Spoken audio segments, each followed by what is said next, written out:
Hey there, welcome to Scripps News Live. I'm Veronica Dela Cruz. Good to see you today. We begin right here in Atlanta, where the spotlight is on the Fulton County Jail. Former President Donald Trump preparing to surrender on criminal charges. This is part of his fourth indictment this year.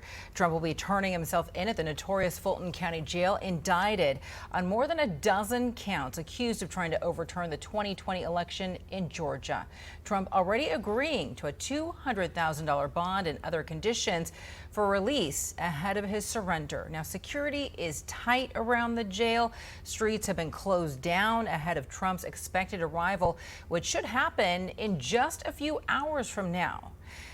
Moments ago, the former president posted on his Truth Social account that he's going to be turning himself in at 7:30 p.m. Eastern, still defending his phone call to Georgia Secretary of State Brad Raffensperger. We have live team coverage for you on all the angles. Scripps News national political reporter Alex Miller is at the Fulton County Jail for us.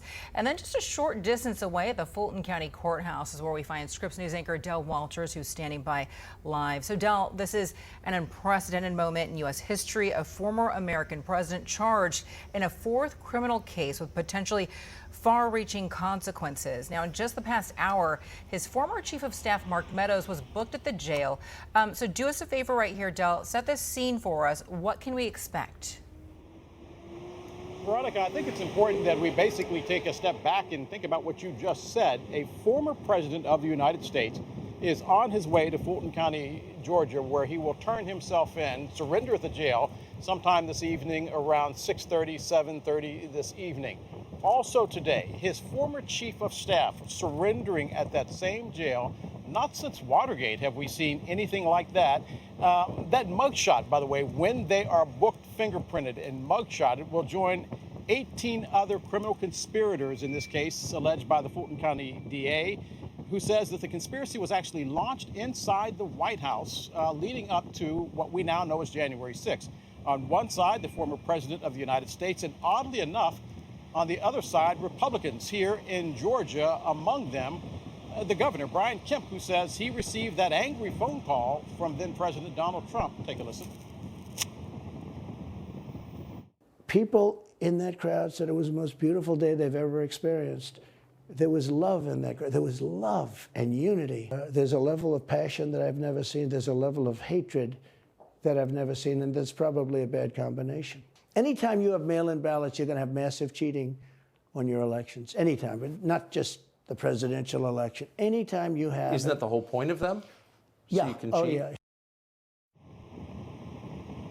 That, of course, the president last night with Tucker Carlson on line while the rest of the nation was basically debating whether or not he should be the next president of the United States. That phone call to then Secretary of State Brad Raffensperger, that perfect call, was preceded by a phone call to the Georgia governor, Brian Kemp. I think we have that right now, don't we? So, look, all I want to do is this. I just want to find 11,780 votes, which is one more than we have.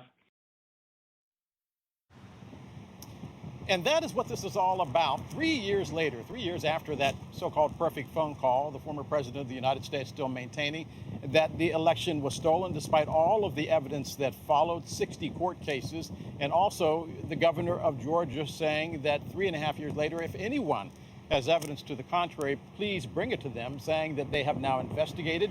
They have investigated this case, and they found no evidence that this was anything other than a perfect election. Today, history will be made here in Fulton County, Georgia, as this is the United States president versus literally the state of Georgia and its Republican leadership. Veronica? You're absolutely right about that, Del. Del Walters outside of the Fulton County Courthouse. We appreciate it. So in the past few days, within the next few hours, former President Donald Trump is also going to be turning himself in. Our national political correspondent Alex Miller joining us now live from just outside of the jail facility there. And Alex, like Del was just saying, this is unprecedented. This is a moment, a historic moment. You're obviously there watching history being made, getting a front row seat. Set the scene for us there. Tell us what's going on outside right now.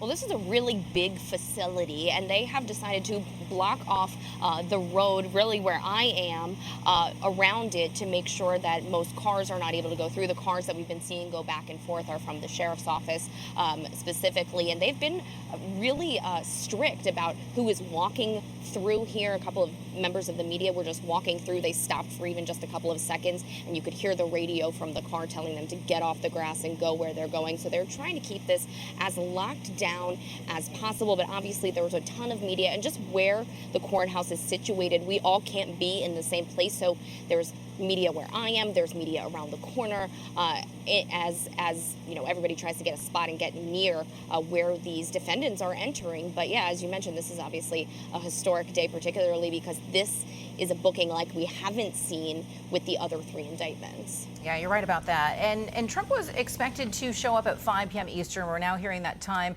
has been moved back to about 7:30. What exactly can we expect to see, Alex?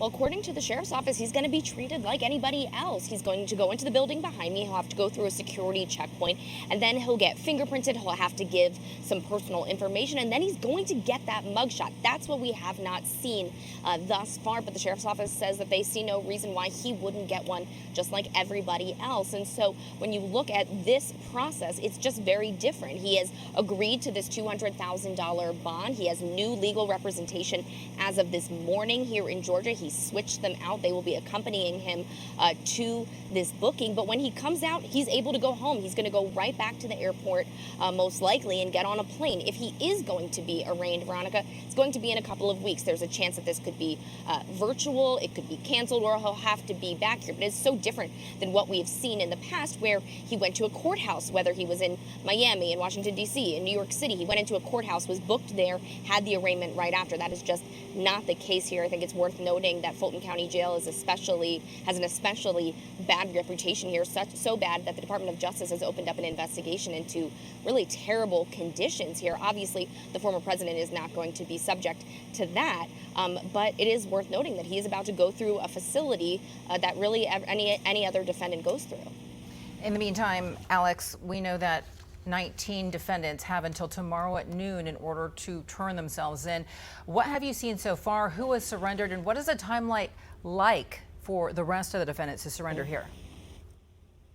Yeah, so the numbers are all over the place. All 19 of these defendants are really handling this differently. Some of them obviously have turned themselves in earlier this week. Some we are still waiting on. 11 of the 19 have turned themselves in, and just within the last hour, former Chief of Staff Mark Meadows is one of them. He posted a $100,000 bond. He left. We know that Attorney Jeff Clark, he is not here yet. He also agreed to a $100,000 bond. One person that's really interesting right now is Harrison Floyd. He's one of the 19 defendants, one specifically from Georgia here. He has not been able to negotiate bonds, so he was the only person, Veronica, that is sitting in the county jail right now. He is booked like everyone else, but he has not been able to leave and won't be able to leave until he negotiates this. Again, going into those conditions where there is a bad reputation here. But Meadows and Clark are especially interesting because they're trying to get this case moved to federal court. As of now, the district judge has said no way. They are having a hearing on this on Monday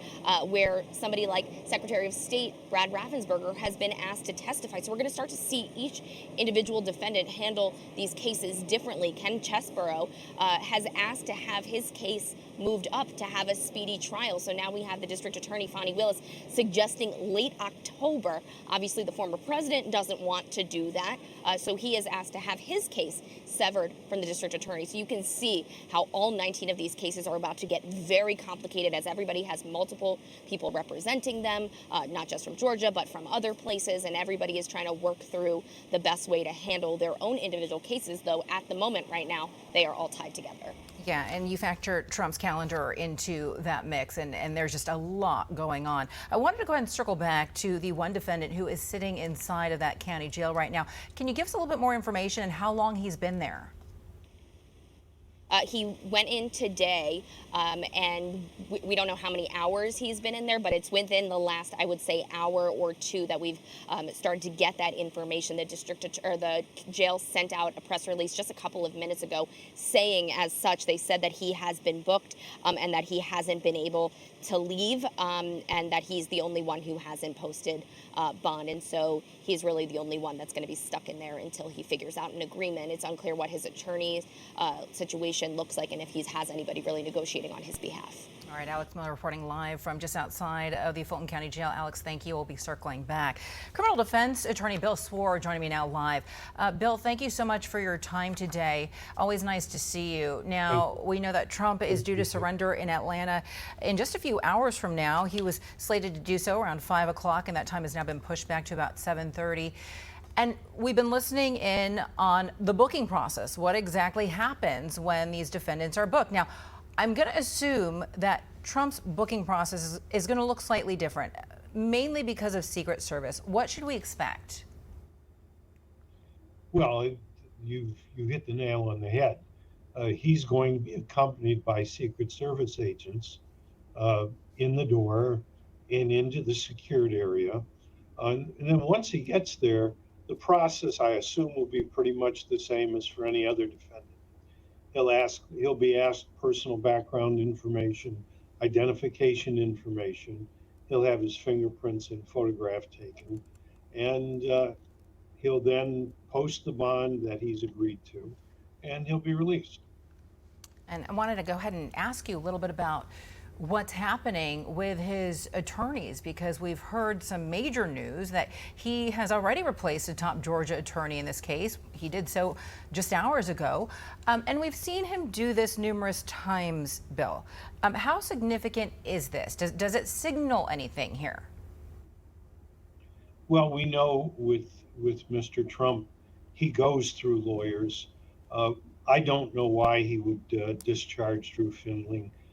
Mr. Findling's a top lawyer, top in the game.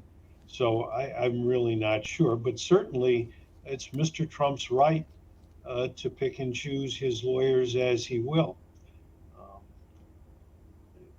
Is there anything in terms of strategy, Bill? I mean, this doesn't hold up the case.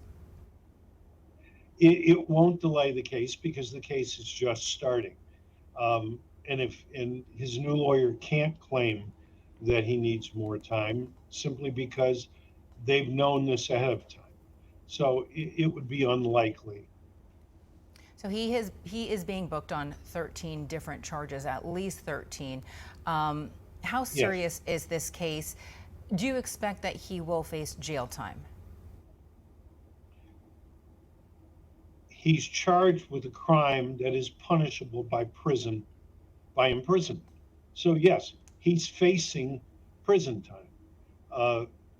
Whether he actually serves time in prison will depend on the judge's view. First of all, he's got to be convicted, and he's presumed innocent. And I don't think it's fair to the defendant to assume that he's going to be convicted. So, assuming, though, that the prosecution prevails, the question of his punishment is up to the judge. And the judge will take into account his background, will take into account his lack of a prior criminal record. We'll talk about how serious this offense is and the impact it has on both the judicial and political system. So those are all things that the judge will consider. Now, how long of a prison sentence he would be facing, I wouldn't speculate. A day, more than a day, a month, a year, I can't say. Only the judge will make that decision. And before I let you go, I wanted to ask you a little bit about the judge in this case, because the whole way through, Judge Robert McBurney was kind of overlooking everything, especially when it came to what was happening with the jurors. But now a new judge has been assigned this case, Judge Scott McAfee, and he's only been a judge for about 6 months. What can you tell us about him? Well, I don't know anything about the judge personally. I assume that he's taking this very seriously. This is a heck of a way to start your judicial career. Everybody is going to be watching the judge. Every word he utters is going to be parsed. Every ruling he makes is going to be debated. So I'm fairly certain that the judge is going to be deliberate and as even-handed as he possibly can be. At the same time, we can see from this bond order that he appears to be a no-nonsense judge, and the conditions on this bond agreement are quite stringent, certainly more restrictive than any other bond conditions Mr. Trump has faced. He doesn't want trouble, and the judge is signaling that this case should move forward. All right, Michigan criminal defense attorney Bill Swore. Bill, good to see you. Thank you so much for your time and for your insight as always. Good to see you. Thank you. Coming up next on Scripps News Live, our coverage continues as we await former President Trump's arrival in Georgia, where he's expected to surrender to authorities next. But first, Ukrainian intelligence revealing a secret ops mission to get a Russian pilot to defect. We're going to take you inside those operations after a quick break. This is an important message for the millions of Medicare recipients covered under your state's Medicaid. Medicare and Medicaid give you some benefits, but there are Medicare Advantage plans available with even more benefits and savings. Call the number on your screen and get a free Medicare benefits review to see if you qualify. A licensed insurance agent is standing by to take your call. Just call 800-981-2945 now. Some Medicare Advantage plans may include dental, vision, and hearing coverage, $0 copays for prescription drugs, and an annual allowance to spend on groceries, rent, and utilities for those who qualify. Plus, some plans may include lots of doctors and hospitals, all in-network. You don't get these benefits automatically. Call now and get a free, no-obligation benefits review. Just call 800-981-2945 now. That's 800-981-2945. Plus, certain beneficiaries may qualify based on income verification to enroll in their state-based Medicare savings program. That can add up to $164 back to their Social Security check every month. Call the number on your screen to see if you qualify for this state-based program. A licensed insurance agent is standing by to take your call. Just call 800-981-2945 now. Medicare and Medicaid give you some benefits, but there are Medicare Advantage plans available with even more benefits and savings. Plus, some plans may include lots of doctors and hospitals, all in-network. Plans may include dental, vision, and hearing coverage, $0 copays for prescription drugs, and an annual allowance to spend on groceries, rent, and utilities for those who qualify. Plus, you may be eligible for a plan with free transportation. Remember, you don't get these benefits automatically. Call now and get a free, no-obligation benefits review. Just call 800-981-2945 now. That's 800-981-2945. I like the always pan and perfect pot, but you look like fun.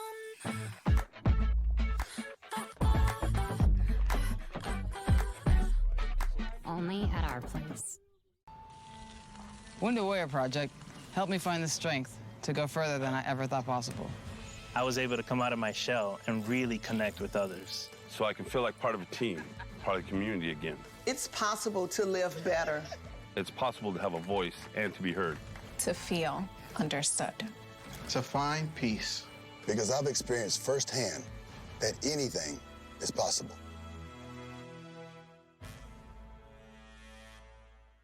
How can a photo become a vibrant part of your home? When you go to tryfracture.com and print your images directly on glass. Get beautiful depth and clarity on a sleek frameless print that's easy to hang and looks incredible in any space. Go to tryfracture.com now to save 20% on glass prints.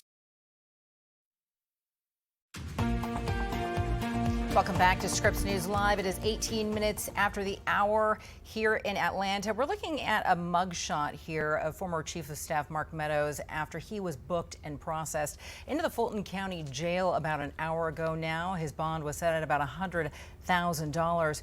And we're learning that one by one, Each defendant in this case is turning themselves in. Live pictures right here of the Fulton County Jail. That is a notorious jail here in Atlanta, known for its complaints of mistreatment of the people who are being held there.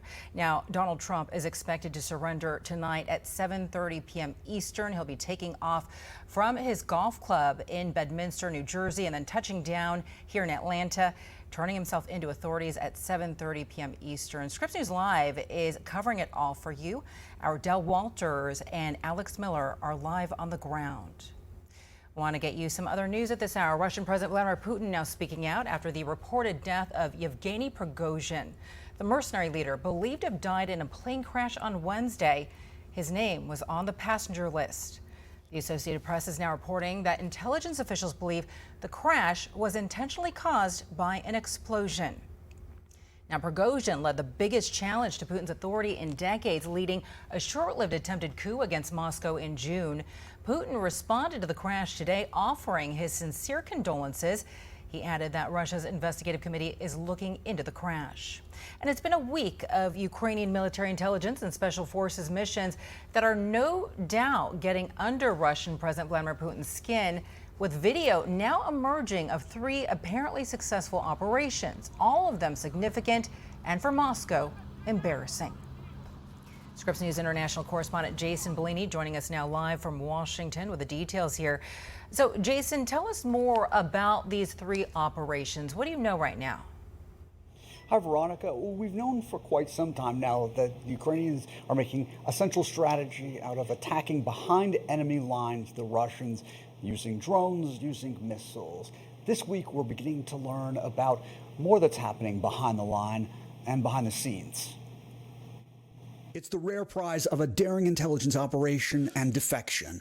This helicopter, a Russian Mi-8, is now an asset of Ukraine, along with its pilot. A Ukrainian military intelligence official confirmed on Wednesday key details of a blockbuster story first reported in a national newspaper under the headline, "Ukraine's Defense Intelligence Lured Russian Mi-8 Helicopter into Ukraine." Pravda says the plot took 6 months to plan, and the defecting pilot's family was spirited into Ukraine in advance to protect them from Russian reprisal. The 2 other crew members on board thought they were flying these spare parts for fighter jets to a base inside Russia. They didn't realize their pilot was defecting until too late. Pravda reports, as a result of the special operation, 2 crew members were eliminated. A Russian blogger connected to the country's Air Force offered an alternative explanation for the Mi-8 going missing a couple weeks ago, that the crew, for some reason, lost their bearings and mistakenly flew across the border into Ukraine. This dramatic story comes as Moscow absorbs other embarrassing blows, including this new footage posted by Ukrainian Defense Intelligence of a Russian S-400 air defense system in Crimea destroyed in Ukrainian airstrike.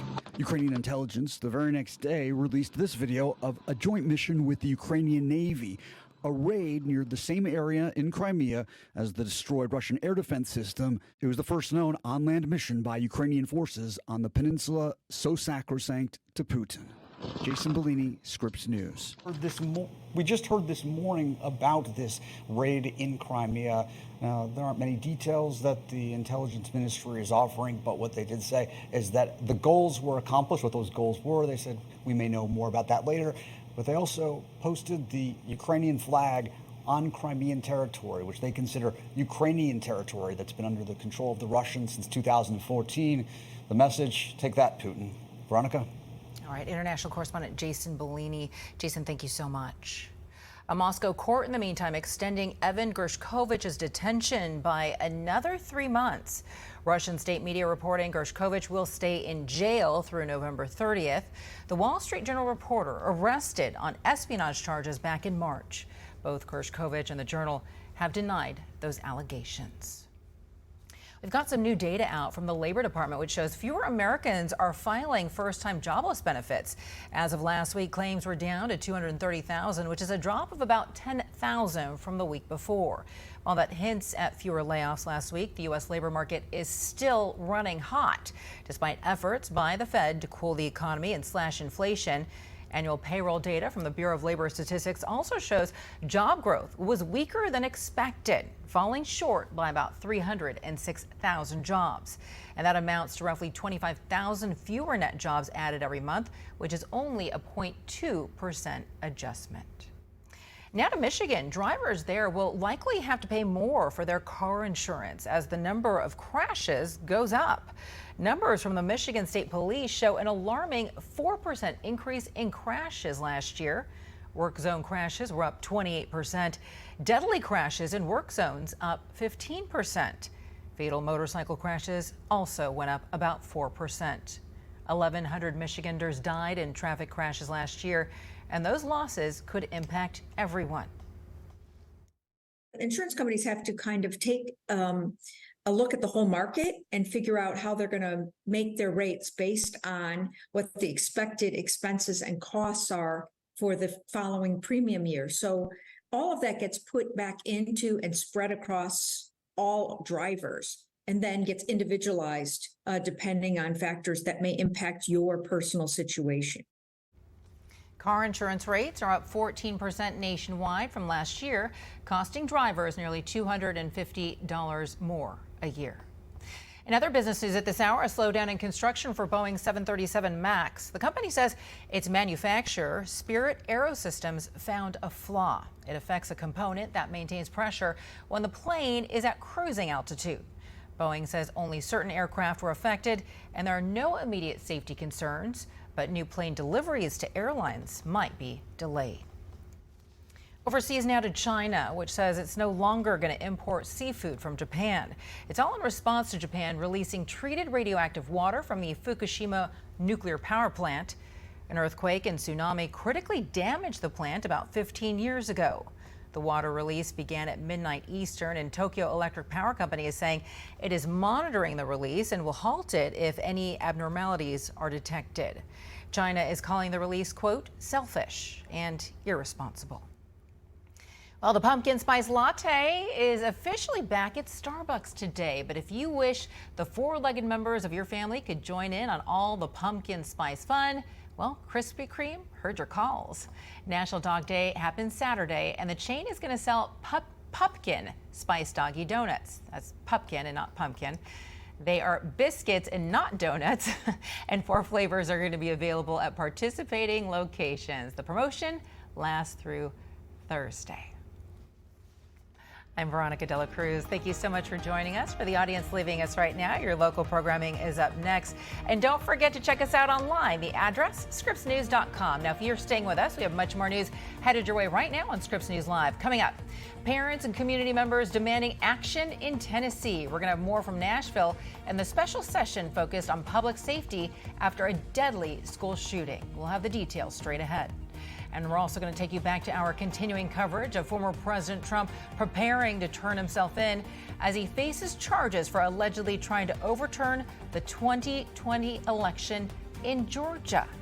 We have live coverage for you coming up. We'll be right back.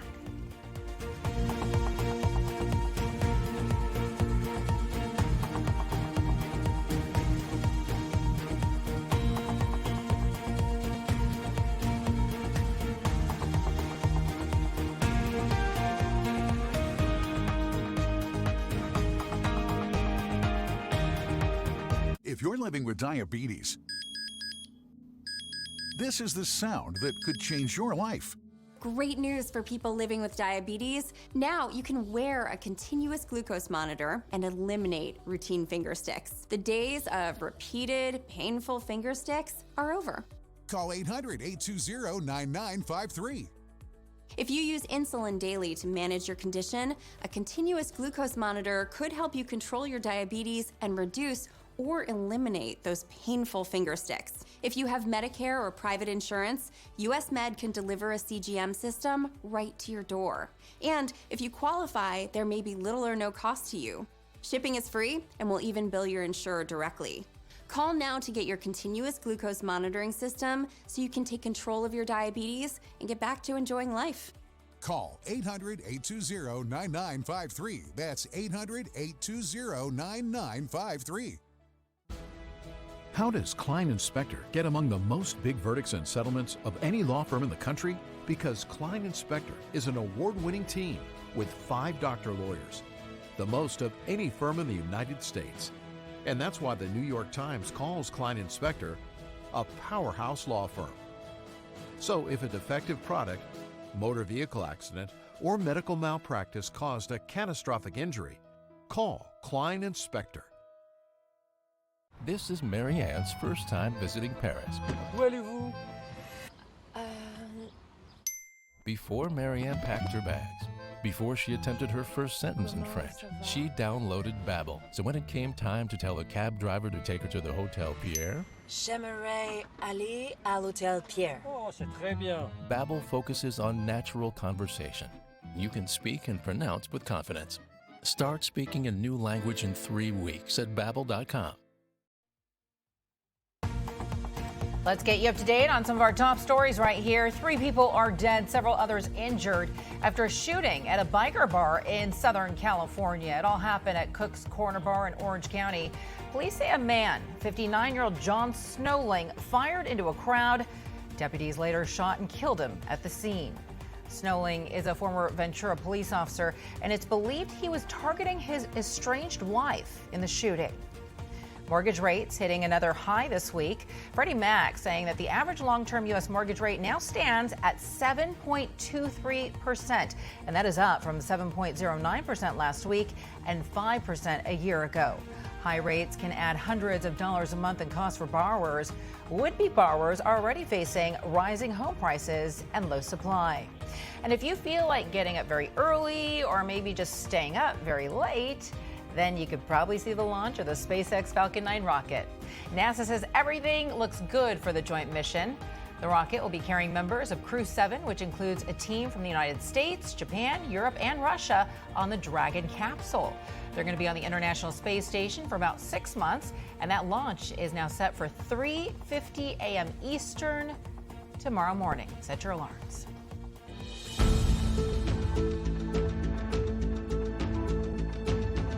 Welcome to Scripps News Live. I'm Veronica Dela Cruz. Right now, we are following developing news for you as former President Donald Trump prepares to surrender to authorities in Georgia.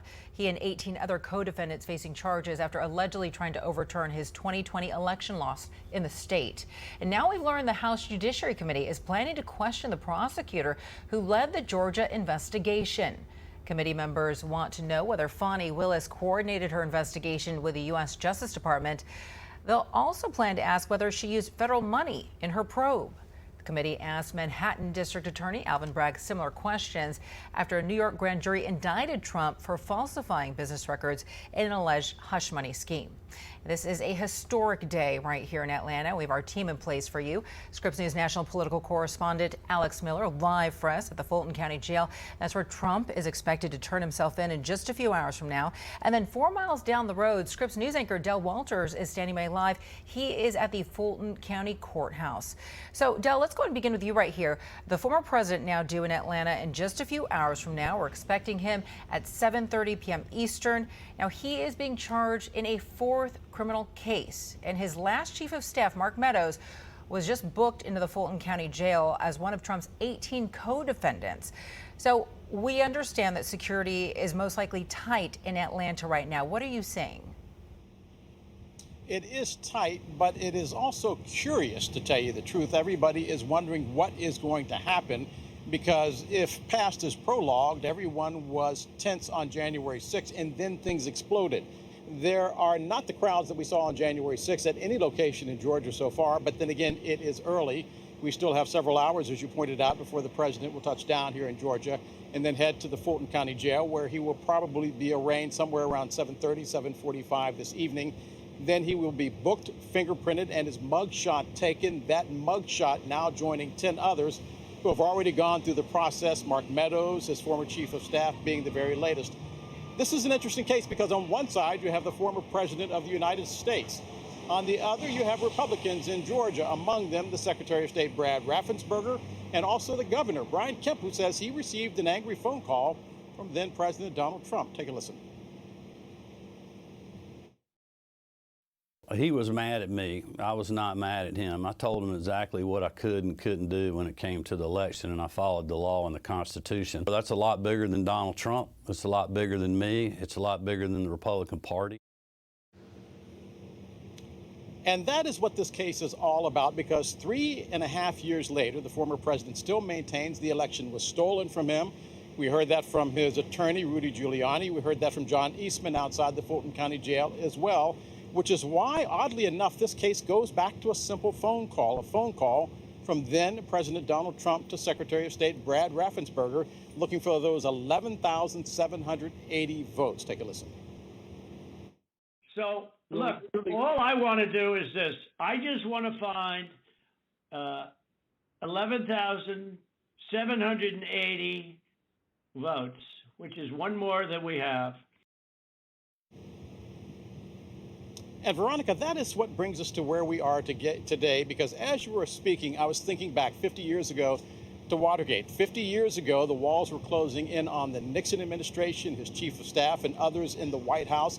Then there were Republicans who walked down the street to Pennsylvania Avenue and said, Mr. President, the time is up. It is time for you to resign. And Richard Nixon resigned for the good of the country. There is no indication that Donald Trump will do anything in the way of resigning for the good of the country. And as you pointed out in your lead-in, right now, the members of Congress who could call on him to do so, to put that pressure on, instead they're putting the pressure on Fulton County DA Fani Willis, despite the fact that the governor and the Secretary of State in this state say everything went as it was supposed to go. Veronica, back to you.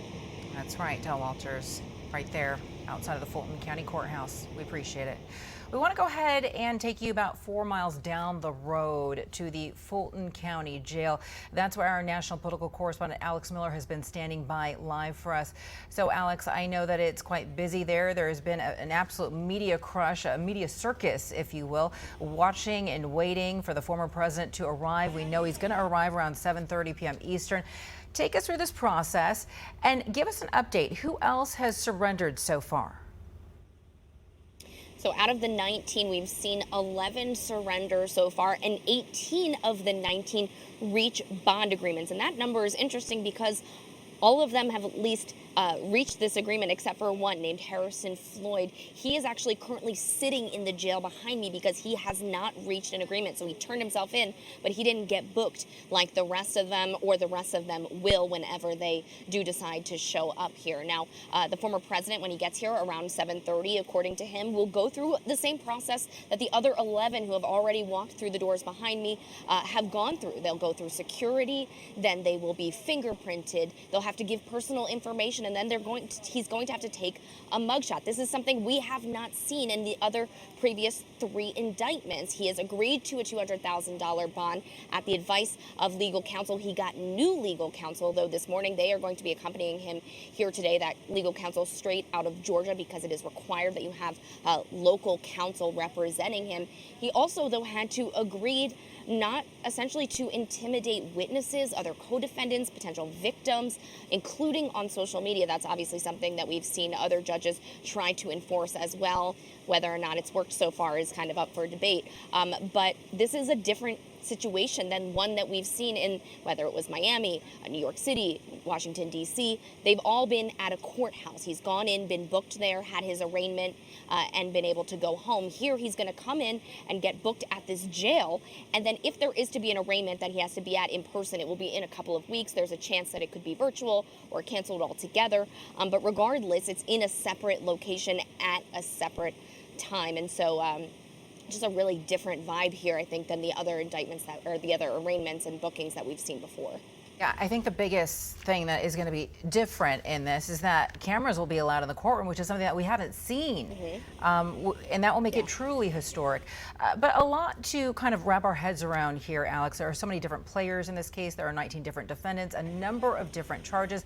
Now we're hearing that the district attorney in this case, Fani Willis, wants to push that trial date up. Bring us up to speed on that and tell us what happens next in this case. Where is it headed? You know, the next chapter of this case is really going to get very hectic. Like you said, the cameras did really make a difference in the courtroom, especially when we saw that indictment handed up. You know, we have not been able to see that thus far. Now, Fani Willis wants to move this up to October 23rd, and that is because Ken Chesebro, one of the defendants, has asked to have a speedy trial. Obviously, the former president does not want to have a speedy trial, so he's already asked to sever from Chesebro. And so this is really where we're going to see things start to get chaotic, because there are 19 defendants under one umbrella right now. We're starting to see everybody handle things differently. We saw Mark Meadows, the former chief of staff, be booked today on a $100,000 bond. We're still waiting for attorney Jeff Clark to show up. He says he's here in Atlanta. He's also on a $100,000 bond, but has not officially been booked yet. Both of them are trying to get their case moved to a federal court. They've been denied thus far by a district judge. They have a hearing on Monday where Secretary of State Brad Raffensperger has been subpoenaed. So again, as we start to see all of this unfold, it's going to get very complicated, because if you think about 19 people that are defendants, and every single one of them has at least one, if not more, representation. All right, Alex Miller reporting from just outside the Fulton County Jail. We appreciate the update. Thank you. So this latest legal drama for Trump comes as 2024 presidential campaigns begin to pick up steam. Last night, 8 of Trump's rival candidates squared off on the debate stage in Milwaukee, an event that he skipped for a conversation with former Fox News host Tucker Carlson instead. For more on that, let's go ahead and bring in political director Andrew Rafferty, who joins us now live from Washington. So, Andrew, lots to unpack here, not just with what's happening down at the jail and the courthouse in Atlanta, but also with what happened last night during that debate. Do us a favor right here. Break down the key details for us. Yeah, well, good afternoon, Veronica, and you're right. Even though Donald Trump was not physically present in Milwaukee, his presence certainly loomed large over that debate stage, although it wasn't within the first hour that they kind of stayed away from talking about anything related to Donald Trump. But it was really the back half of that 2-hour debate where he became the focus, and for good reason. The front runner, obviously, very much in the headlines, including today with his 4th indictment. One of the most memorable moments of that debate happened when the host, Bret Baier, asked if essentially they would support Donald Trump as president if he's elected, even after he's convicted. Look at these dividing lines among this Republican field. If former President Trump is convicted in a court of law, would you still support him as your party's choice? Please raise your hand if you would.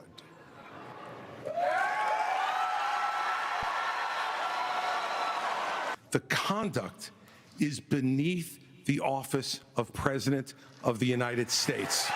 3/4 of Americans don't want a rematch between Trump and Biden. And we have to face the fact that Trump is the most disliked politician in America. And so you can see there, it was 6 of the 8 on stage who ultimately rose their hands, saying they would still support Trump as a nominee, even if convicted. It was Chris Christie, who you could probably tell by that soundbite, as well as Arkansas Governor Asa Hutchinson, who would not raise their hand, would not undoubtedly support Donald Trump regardless. But let's put it in some perspective, because what we are seeing in the Republican primary is very different than where the electorate overall is, the electorate that ultimately is going to decide the general election, who returns the White House, whether it's Joe Biden or Donald Trump or some other Republican. And they are much more skeptical of having a front runner on the Republican Party who has all these ongoing legal issues. You can see this was a poll done just within the past few days, specifically about support among U.S. adults, the 18-plus population, on the indictment in Georgia. You see a slight majority there, 51% approve of those charges. This is, again,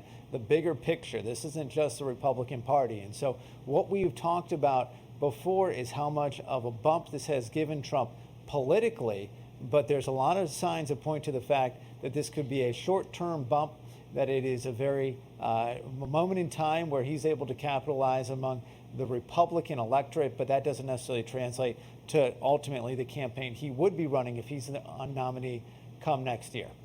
And speaking of a bump in the polls, Andrew, I wanted to ask you if anybody stood out on that stage last night. Do you expect any candidate to get a bump in the polls from their performance?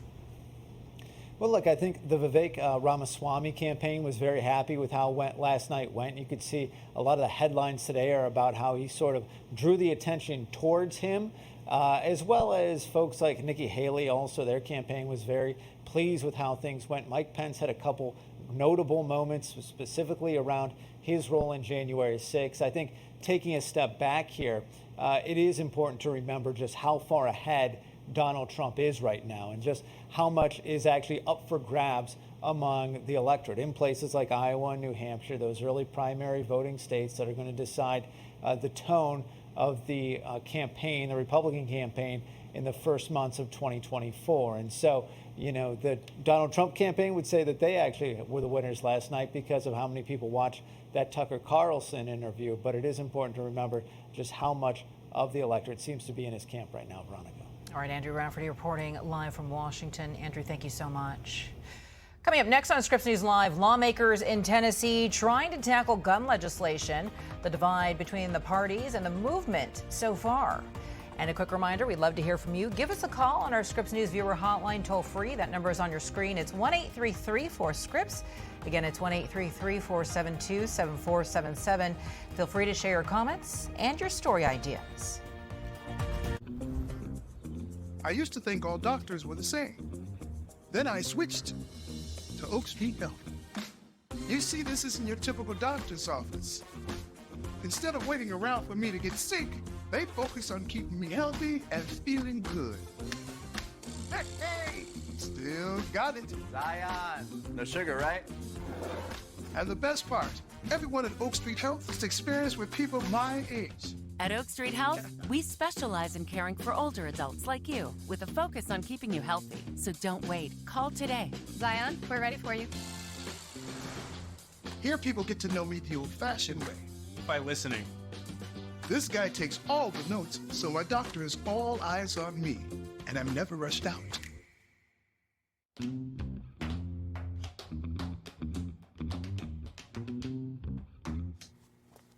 Ready to go? We get to know you better with longer appointment times, including same-day and next-day appointments. Everyone gets their own personal care team.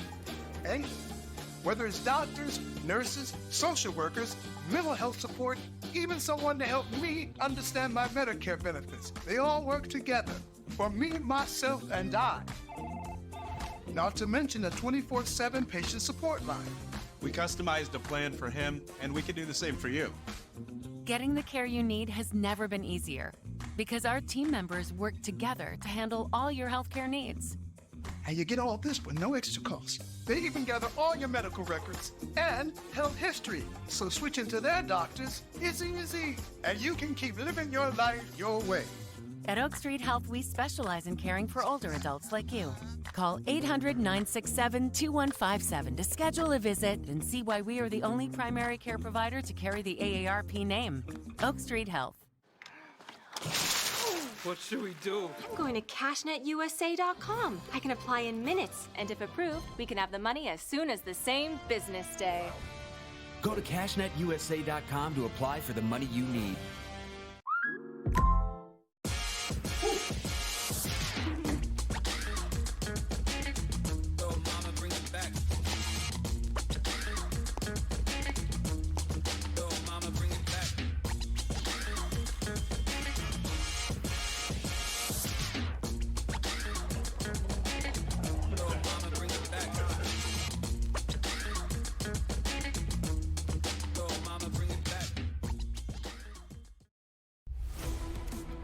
Breaking down the headlines. We're going to take a deeper dive with up-to-the-minute information, giving you the whole story. Let's get you caught up on some of today's top stories. The Debrief, live tonight, starting at 6/5 Central, only on Scripps News. Welcome back to Scripps News Live. I'm Veronica De La Cruz here in Atlanta. We're looking at live pictures right now. On the left of your screen, you're looking at the Fulton County Jail. That is where the former president is expected to arrive in about 3 hours from now. He's supposed to touch down in Atlanta and then make his way to the jail. Now, that is a jail here in Atlanta that is notorious for its handling and treatment of those that are being held there. In fact, it's the center of a Department of Justice investigation. Now, to the right of your screen is the Fulton County Courthouse. That is where the arraignment will take place and also the trial. It is also where our Del Walters is standing by live. He's going to continue with our coverage straight ahead. Getting Turning now to Tennessee, where the General Assembly was back at the state capitol this week for a special legislative session that was prompted by the Nashville school shooting that left 6 people dead earlier this year. Hundreds of parents and gun control advocates marched on Capitol grounds demanding change. Lawmakers adjourned until Monday. National correspondent Stephanie Sandoval is at the Tennessee State Capitol, and she has the very latest developments. Desperate parents pleading for gun reform at the Tennessee State Capitol as the legislature enters its 4th day of a special session. The General Assembly is considering a wide range of bills this week focused on public safety, mental health, and guns. The parents' message is clear: children's safety over guns, all in an effort to prevent another school shooting. Tennessee Governor Bill Lee called the special session in response to the Covenant School shooting earlier this year, where a former student armed with an AR-15 style rifle and other guns killed 6 people, including 3 9-year-olds. More than 100 bills have been filed for consideration during the session, but with Tennessee's State House currently led by a Republican majority, debate over some form of gun control has been largely absent. Tennessee House Republicans passed a new set of rules at the start of the session that allows them to silence lawmakers who are deemed disruptive from participating in debates in response to protests earlier this year on the House floor and gallery. Democrats have criticized the special session, including State Representative Justin Jones, who was expelled earlier this year for using a bullhorn on the House floor to demand stronger gun laws after the Covenant School shooting.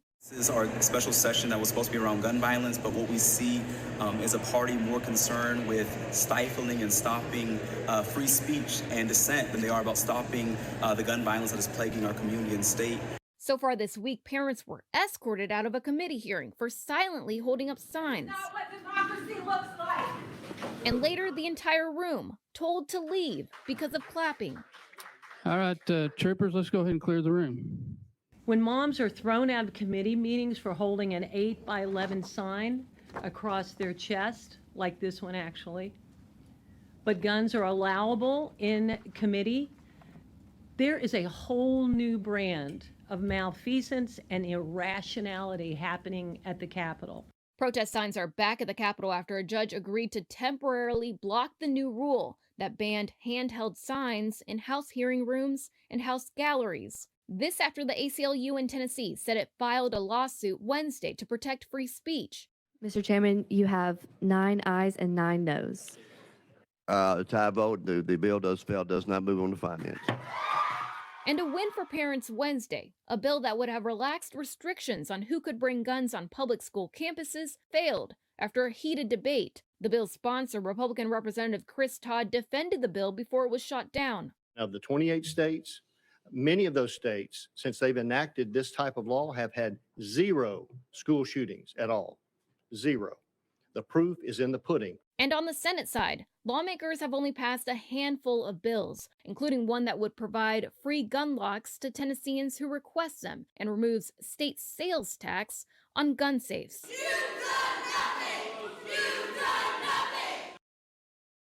That was Stephanie Sandoval reporting there for us. Hawaii's governor says only 8% of the area affected by the deadly wildfires on Maui is now left to be searched. More than 1,000 people still listed as missing. As those search efforts continue, the EPA is also in Hawaii, starting to remove hazardous waste left behind in Kula. That city is 36 miles east of Lahaina. EPA crews are clearing out debris like paints, cleaners, and other household waste. Crews are also checking air quality. The EPA says it will move its efforts to Lahaina once search and rescue responders allow them. There's still a very long way to go in rebuilding and recovery. Scripps News is showing support through the Scripps Maui Wildfire Relief Campaign. All you have to do is scan the QR code that you see right there on your screen if you would like to donate. And before we go to break, we'd like to leave you some live pictures right here. These are photos coming out of New Jersey, live pictures of the Trump motorcade as they take him to his Bedminster, or from his Bedminster golf course to the airport. Trump is going to be leaving the tarmac shortly, and then he's going to be headed to Atlanta, where he will be booked and processed at the Fulton County Jail. We're going to continue our live coverage after a quick break.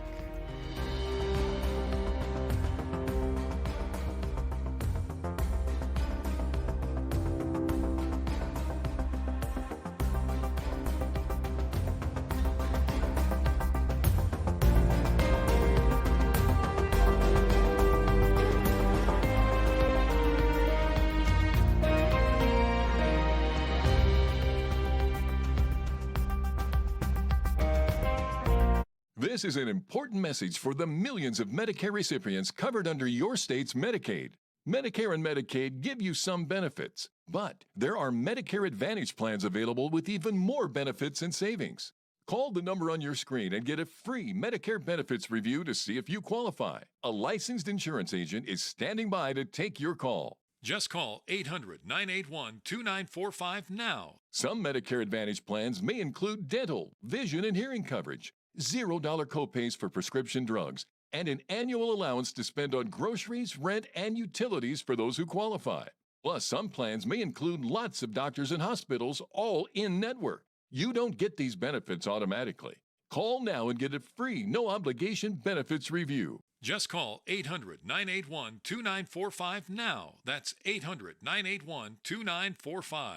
Plus, certain beneficiaries may qualify based on income verification to enroll in their state-based Medicare savings program. That can add up to $164 back to their Social Security check every month. Call the number on your screen to see if you qualify for this state-based program. A licensed insurance agent is standing by to take your call. Just call 800-981-2945 now. Medicare and Medicaid give you some benefits, but there are Medicare Advantage plans available with even more benefits and savings. Plus, some plans may include lots of doctors and hospitals, all in-network. Plans may include dental, vision, and hearing coverage, $0 copays for prescription drugs, and an annual allowance to spend on groceries, rent, and utilities for those who qualify. Plus, you may be eligible for a plan with free transportation. Remember, you don't get these benefits automatically. Call now and get a free, no-obligation benefits review. Just call 800-981-2945 now. That's 800-981-2945. Female hair thinning is so common. That's where hers comes in. You can take their free hair quiz, provide some info about your health history, and a medical provider can recommend a personalized treatment plan just for you. Take the hair quiz today at forhers.com. How does Klein Inspector get among the most big verdicts and settlements of any law firm in the country? Because Klein Inspector is an award-winning team with 5 doctor lawyers, the most of any firm in the United States. And that's why the New York Times calls Klein Inspector a powerhouse law firm. So if a defective product, motor vehicle accident, or medical malpractice caused a catastrophic injury, call Klein Inspector. Do you have an idea for a story you would like to see or a comment on our coverage you want to share? We want to hear from you. Call our Scripps News viewer hotline at 833-4SCRIPPS. That's 833-4SCRIPPS.